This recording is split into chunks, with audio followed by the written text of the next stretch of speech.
Hello, everyone, and welcome back to our r3s stage in Monheim. The next talk is a really interesting one. Stefania Maurizi will let us know why we must save Julian Assange and WikiLeaks. And as an intro, let me quickly start with a high-level recap. So, as you know, Julian Assange founded WikiLeaks in 2006. And starting April 2010, WikiLeaks published a series of war crimes committed by the US government. And that same government then launched a criminal investigation into WikiLeaks. As a result, Mr. Julian Assange is currently being held at a high-security prison in the UK on the basis of a US extradition request on charges that directly stem from his work with WikiLeaks. In other words, he's incarcerated for simply doing his job. Investigative journalist Stefania Maurizi and her colleague Nikki Hager are our speakers today. And Stefania is not only a first-hand witness working with Mr. Assange within the Ecuadorian embassy, but also a witness before the UK court. Stefania and Nikki will not only detail their work by documenting some of the most obscure aspects of the long-term campaign of attacks against WikiLeaks, but also give us a wake-up call. What does it actually mean to all of us when democracies declare criminal behavior a state secret and then let journalists who reveal these crimes end up with severe human rights violations, with torture, or even murder? And what about the freedom of speech as the foundation of a democracy? Stefania, I hope you're online now. Yes. So I would like to give you a very warm welcome. And I think we are all looking forward to your talk, and also to you and Nikki to give us some answers to how far journalism can actually go in Western democracies today. I'll turn my mic off now, and the stage is yours. Welcome back. Thank you, Patricia, and thank you to the Chaos Computer Club. I wonder whether Nikki is already connected, because I wanted to go first. So I'm checking with you whether he is online. Can you see it?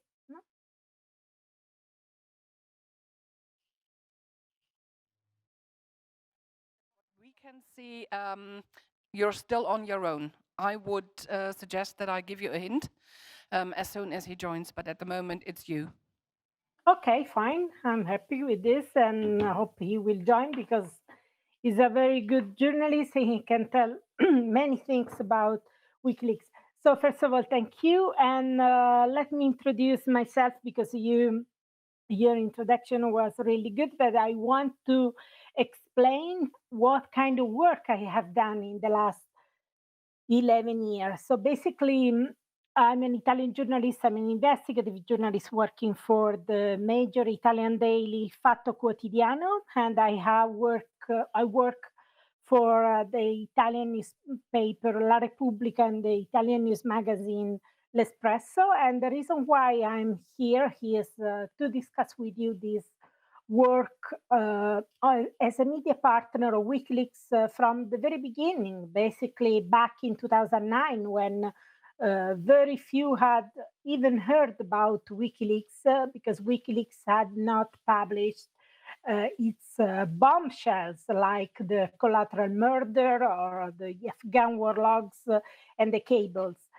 So throughout the last 11 years, I have worked not just on the WikiLeaks case, on the Julian Assange case, but also on older documents. And one of the first things I want to explain you is why this work is crucial, why these revelations have been so important. You have to realize that the first time I looked at WikiLeaks was back in 2008, and immediately impressed me. Why? Because they had published the Guantanamo Manual. And you have to realize that the ACLU, the American Civil Liberties Union, had tried to get a copy of that manual using the Freedom of Information Act. They didn't succeed. There was no way to get a copy of it. But fortunately, thanks to a bold whistleblower, that document was leaked to WikiLeaks, and Julian Assange of WikiLeaks published it. So it was amazing for me to realize that they were able to get a document that even a prominent organization like the American Civil Liberties Union had been unable to get. And not only that, they were able to publish it, even if the Pentagon had basically asked them to remove that copy from their website. I'm not sure if you realize what it means to say no to the Pentagon. I mean, I have been in this business. I have been in the business of journalism. I have been a journalist for the last 19 years. I'd never heard of a single media organization saying no to the Pentagon. So for the first time, I looked at the WikiLeaks website back in 2008, and I saw how they were not just able to get the Guantanamo manual, but also to say no to the Pentagon. For me, it was really pretty incredible. I mean, I couldn't believe it. You need to be very bold to say no to the Pentagon, because you realize their legal and extra legal power all around the world. And really, actually, and I had never heard of a single media organization saying no to the Pentagon. So for me, it was really refreshing to see that you had such media organization willing to say no to the Pentagon and to get this kind of documents. And it was especially important in those days. I'm not sure if you realize those were the years where, the New York Times and the Washington Post published a lot of lies, which basically helped to justify the Iraq war. Or they refused to use the term torture for the CIA torture, and they were using enhanced interrogation techniques. So, I mean, the media was really, really timid in those days. So the fact that they were so bold and they were able to get those documents was really important and really refreshing to me. So you have to realize that after those publications back at the very early days of 2009, 2010, when I started publishing the documents as media partner, it was amazing to see the kind of documents they were able to publish, like the Afghan war logs, like the Iraq war logs, the cables, and the Guantanamo files, which are the very same documents for which now, in these days, Julian Assange risks ending up in prison for life, 175 years. He's indicted, and the US is asking his extradition precisely for these publications. And these publications have been so important. I'm not sure if people realize how important we journalists who spend our day looking for this kind of information shielded by secrecy, we can understand the full importance of these documents. So let me give you an example. Let me take the cables. So the cables, for example, published back in 2008, allowed to reveal, among other things, how the US authorities, how the US diplomacy had put pressure on the Italian authorities, on the Italian politicians, in order not to have the arrest warrant for the CIA agents involved in the extraordinary rendition of Abu Omar, and then I will explain you who is Abu Omar. And thanks to this pressure, unfortunately, due to these pressures, basically, the Italian politicians refused to forward the to send the arrest warrants to the US. And this basically ended up in having the CIA agents granted impunity. So even if Italy was able to nail the CIA agents involved in the extraordinary rendition of this guy, Abu Omar, who was a Milan cleric. He was kidnapped in the middle of the day in Milan, basically. Even if our prosecutor was amazing, they were able to use phone metadata in order to nail the CIA agents. They were able to put them on trial in absentia. They were able to get a final sentence. Even if our prosecutors have been amazing in getting all this, and we are the only country in the world. Italy is the only country in the world which basically got a final sentence for these CIA 26 US nationals, most of them, almost all of them, CIA agents. However, 6 justice ministers refused to send the arrest warrants to the US. And basically, we could guess that basically the US put pressure on Italian politicians. But without the cables, we would have been unable to get the evidence, solid evidence of these pressures by the US authorities on the Italian authorities. Only thanks to the cables it was possible to get this evidence. Only thanks to the cables it was possible to reveal how the Italian authority was spying on the pacifist activists trying to stop the trains bringing weapons for the Iraq war. Only thanks to the cables it was possible to reveal how they stopped our president stopping the troops from Italy to Iraq. So it was only thanks to these documents that we got evidence of state criminality. We could guess, we could imagine, of course, but we had no evidence. We had no evidence whatsoever because everything was shielded by secrecy. So when I got these documents, I was so excited.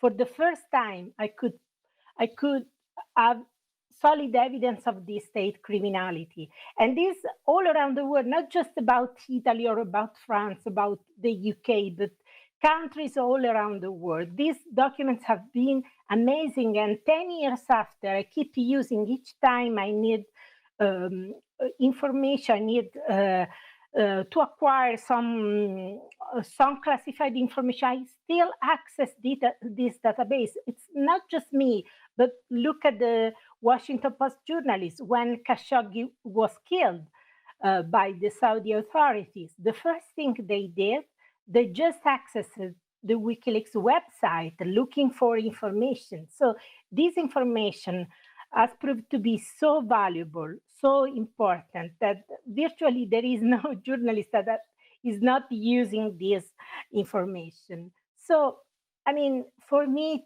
it's really, it's really upsetting to see that just for publishing these documents today, Julian Assange, and actually not just Julian Assange, risk ending up in prison for life, in a maximum security prison for life, just for revealing these abuses, torture, extraordinary rendition, and extrajudicial killings by drone. So how can I accept this? I have worked on the very same revelations for the last 10 years. I have published the very same revelations, not just me, but hundreds of journalists all around the world, from the Washington Post to the Guardian to the Hindu, all around people, reporters, investigative journalists have been using these documents for a decade. None of us have been in trouble. None of us had any problem whatsoever. I mean, none of us was not even questioned or arrested. But whereas Julian Assange has never known freedom again, you have to realize that I have worked on these documents, and I have worked as a media partner for the last 11 years. And you have to realize that in these 11 years, I was able to meet Julian Assange as a free man for the last time, the 28th of September 2010. We met in Alexanderplatz in Berlin with Christine Ravson, the current editor of WikiLeaks. we met to work on the Afghan war logs. I left him in Alexanderplatz. That was the last time I met Julian Assange as a free man. After that meeting, I have always worked with Julian Assange confined somewhere, initially under house arrest, then 7 years in the Ecuadorian embassy, then now in prison. So 10 years always confined, 10 years in such serious situation where his health collapsed. For me, it has been really not just upsetting, but also painful to realize how he has been treated, how he had been denied proper medical treatment inside the embassy, how he had been denied 1 hour outdoors per day, which basically we Italian give even to mafia killers and some of the worst people in our country. So the treatment of Julian Assange really upset me. The treatment of his journalists, how for example, how their communication were secretly provided by Google to the US authorities. I'm talking about Sarah Harrison, Christine Ruffson, and Joseph Farrell, whose emails were secretly provided by Google to the US authorities. I'm talking how all of them, and actually even me, have been spied inside the embassy, the Ecuadorian embassy, with all our devices and conversations and meetings recorded and spied on. So, I mean, this has been so upsetting. This has been so upsetting, not just because, it's upsetting. You have to realize what has been like to work in this condition. I mean, I have been always safe. I was never, as I said, I have never been arrested. I have never been questioned. I have never been put in prison. I experienced tailing. I was physically attacked and stolen very important information, very important documents, which never surfaced again. I was spied inside the Ecuadorian embassy, but at the end of the day, I have been safe. I have done this work safely. If you compare my situation with the situation of Julian Assange and the situation of the WikiLeaks journalists, I have been safe. And what terrified me about this work is not what I have experienced, because I haven't not experienced any scary things apart from these minor things. What terrifies me is basically the fact that I have seen how he has been treated, how his sources have been treated, how his journalists have been treated. He basically tried to find a place to be protected. Not a place to hide. He wasn't trying to get a place to hide. He was trying to get a place to be protected. He went to Sweden, which is famous for his freedom of speech, and it didn't work. He went to the embassy, tried to take refuge in the embassy, it didn't work. It worked for 7 years at a very high price. He was confined with no proper medical treatment. His health was collapsing. But at least for 7 years, he was protected in a certain sense. But at the end, he was put out of the he was basically denied asylum at the end. His asylum was revoked, and now he's in prison for life. So he tried to get protection somehow. He tried to get a place to hide. He tried to with the UN, and again, it worked. The UN Working Group on Arbitrary Detention established that he had been arbitrarily detained by Sweden and by the UK since 2010. But the UK completely ignored this decision. Then he tried with the UN Special Rapporteur on Torture, Nils Melzer. And again, it worked. Nils Melzer established that he has been psychologically tortured. But again, the UK and the US authorities keep ignoring this decision by the UN Special Rapporteur. So at the end of the day, there is no place to be protected for him. And this is the most terrifying things for me. I have seen that after all this state criminality, after all this impunity, none of the CIA people put in prison, none of the torturers put in prison, none of the people involved in drone killings and killings of hundreds of thousands of innocent civilians, none of them put in prison. Who are those put in prison? Who are those who are paying the highest price? Those who reveal this crime, this state criminality. For me, this has been terrifying. It has been terrifying to realize this, because this is not happening in North Korea, this is happening in our democracies. So this is why we must save Julian Assange and WikiLeaks. We must save them, because it must be possible in our democracy to reveal war crimes, to reveal the crimes behind extraordinary conditions, behind the drone killings, behind the war in Afghanistan and Iraq, and to be completely safe. This is what freedom of the press in a democracy is to me. Thank you.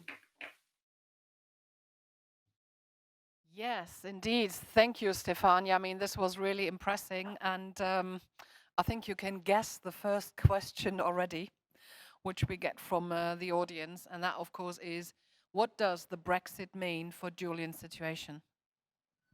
What? Sorry, what? What does the Brexit, so the UK leaving the European Union, mean for Julian's situation?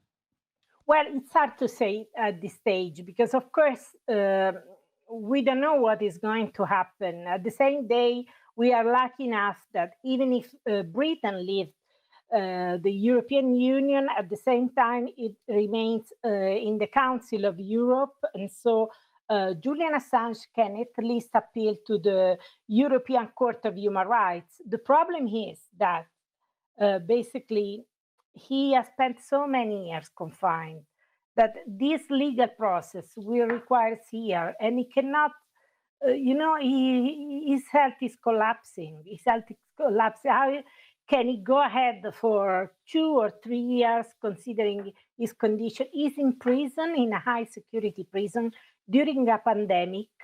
He can get COVID anytime.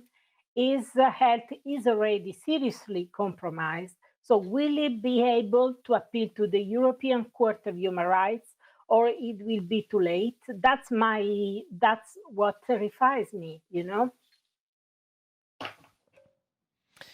Yeah, so I'm now personally interpreting, but I think this question is also maybe related to the fact that what you alluded before. I mean, Sweden, UK, we're not talking about autocratic banana republics. We are talking about, EU members and solid democracies, and still they did what they did. So, and I think the question is more related if you think it could get even worse for him. Not sure this is applicable if it can get worse at all, but could it get worse for Julian when the UK leaves the European Union next year? As I said, it's hard to assess what is going to happen. I don't think there is anyone who knows what is going to happen. Of course, it can be worse, but the real problem is whether his health will collapse in prison. He's completely isolated due to COVID, and this comes after 10 years he has been isolated, confined, without access to proper medical treatment, without access to sunlight. So his situation was already difficult enough, and now he's in a high security prison in the middle of a pandemic, completely isolated, and we're terrified about the risk that he can be extradited anytime. Because look, I have spent the last 5 years trying to get the documents about his case from using Freedom of Information Act. And what is clear thanks to this litigation is that the UK authorities have no problem at all about extraditing a publisher, a journalist who revealed war crime, like if they are extraditing a mafia killer or a drug dealer or also a kind of worst of the worst criminals. So they don't care at all about the fact that they are dealing with the extradition of a journalist who revealed tremendously important information. And this is the scandal, this is a complete scandal. This extradition case should have never, ever started, should have ever, never started, We had not extradited and we published the very same documents. So why they do extradite him, And they are crushing him physically and mentally. And the UN Special Rapporteur, who is a very serious person who is called to evaluate this kind of torture and human rights abuses, is not someone whose judgment is like mine. I'm not an expert on torture. He visited him, he assessed him with two doctors specialized in torture. So it's someone who did solid work, and no one cares. I mean, the UK keep ignoring, and the British press is doing very little about this case, which is of extreme concern. Yeah, I think at least in the audience we have a lot more questions, so people do care. At least a few here at us at rC3. So the next question is, how is his defense currently organized? What are his lawyers' strategies? Do you know? Yeah, I mean, his lawyers are, some of them are top expert on extradition, on human rights, and so on. So, I mean, I'm confident in his lawyers, and some of them are top-notch professionals. The problem is this kind of laws, extradition laws, and the UK approach to extradition, as I said, because this is a political case. There is no doubt, and the fact that we have not arrested and indicted, and no one asked for our extradition, provide you evidence that this is a political case. Is it about Julian Assange? They want to crush him to set an example. And they don't start doing this with the New York Times and powerful institutions like the Washington Post. They always use these techniques. They always do, even with the Islamic terrorists. They always use these techniques in order to have you, okay, who cares about these terrorists? I won't be involved. I won't be touched by these laws or these extraordinary measures like indefinite detention. But once they are able to have these laws approved, these laws will impact on you, will impact on every journalist. So if Julian Assange gets extradited, ordinary and mainstream journalists will be the next. So the fact that they don't keep speaking out, they don't condemn loudly this extradition, well, it will be it will be something really problematic. They will be the next. We will be the next. They will start with Julian Assange. They will start with someone who is not, is not establishment. Is not media establishment. They go after a small media organization after 10 years of smearing campaign, and they hope to be able to extradite him and to put him in prison. So they set a precedent, and then we will be the next. Yeah, and I think that is probably a question a lot of people out there ask themselves too. So the next question for you actually is, what can we do? Well, I think we we have to speak out. We have to we have to talk with our politicians. We have to talk without newspapers and TVs and trying to get press coverage and try to get all sorts of people taking to the streets and protest. I think they are concerned about pressure. They look at these kind of pressures by the public. So we should try all we can. I mean, So write, stand up, be loud, yeah, demonstrate. yeah. Any kind of protest is super important. Is that what you're saying? Absolutely, and unite, because so far has been all about divide. You know, yes, I like publication, but I don't like Julian Assange, or I don't like this, or I don't like that one. And this divide and rule has done a lot of damage. They are extraditing him for the 2010 publication, which means the Afghan war logs, Iraq war logs, cables, Guantanamo documents. These are amazing documents about extremely serious war crimes, appalling serious war crimes. And we cannot allow this. We have to speak up and we have to take to the street and say, we won't allow you to extradite a journalist for revealing war crimes and tortures, you know? Yeah, and it feels like maybe the first waves, or I can feel the first waves of a resistance here among our audience, because the next question is, and it's a really good one, are other people allowed to reach out to the European Court of Human Rights on Julian's behalf? Are our people, sorry, could you say that again? Are other people allowed to reach out to the European Court of Human Rights on Julian's behalf? Well, yes, I think, it is quite a formal, structured process. He has to appeal, his lawyers have to appeal to the European Court of Human Rights, but certainly any kind of protest, even emailing the European Court of Human Rights, the European Parliament, which have been quite silent about this case.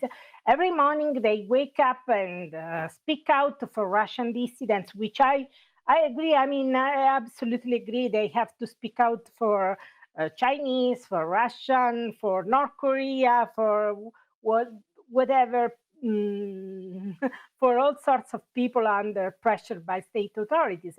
But they are very silent on the Julian Assange case, which is pretty of concern, you know. Do you have any hope? I mean, we all know that on January 4th, there will be a new administration in the US. Do you think that this new administration kind of implies any hope for Julian's case? Well, I hope so. I'm not optimistic because the persecution, I would say, not prosecution, the persecution of Julian Assange WikiLeaks started during the Obama administration. You know, they could have just closed the grand jury investigation they kept open for two Obama administration, and they never stopped this bloody investigation. Let me tell you, I never heard of a media organization which has been kept under investigation for a decade. I mean, this is the first time I hear a media organization under continuous investigation for 10 years, which means under investigation for alleged violation of Espionage Act means that they can intercept you, they can get secret warrants, like in the case of the emails of Sarah Harrison, Joseph Farrell, and Christine Rasson. And they can do all sorts of very intrusive and secret investigative steps. They can take all sorts of secret investigative steps because Espionage Act is supposed to be about spies. So it's the first time they use the Espionage Act about journalists. And this is also an alert. You know, never before you had a publisher, a journalist, ending up in prison for alleged violations of Espionage Act. It's the first time in US history, the first time US history that the publisher end up in prison for publishing truthful information in the public interest. So this is a wake-up call to everyone. Don't divide about whether you like, you don't like, whether Julian Assange is perfect or is not perfect. It's look at what it's happening, something unprecedented. For the first time, US history, a journalist will end up in prison for publishing truthful information in the public interest. This is something you have to look for. And the next question is maybe even a call to action rather than a traditional question. And that is, why not writing down a text to share with people that want to write to the European or whatever court? So I think, or I guess this is kind of the request for a petition type of thing. Yes, I mean, petitions certainly is a good idea. The problem is to take the street, to be physically, so that they cannot ignore, because petitions can be easily ignored. Whereas if people take the streets, if people email newsrooms, if people emails TV and media and editors in chief, because I mean, we see how little coverage there is about this case. There is very little coverage, and there is people asking me why so little coverage. You know, I don't know. I mean, I'm doing all I can, and you know, I'm fighting hard, doing all I can, and other colleagues are doing the same, trying to get press coverage on this case. But I think more public pressure is necessary from the public, sending emails, contacting the editors, contacting the local politicians, and get this case discussed at political and media level.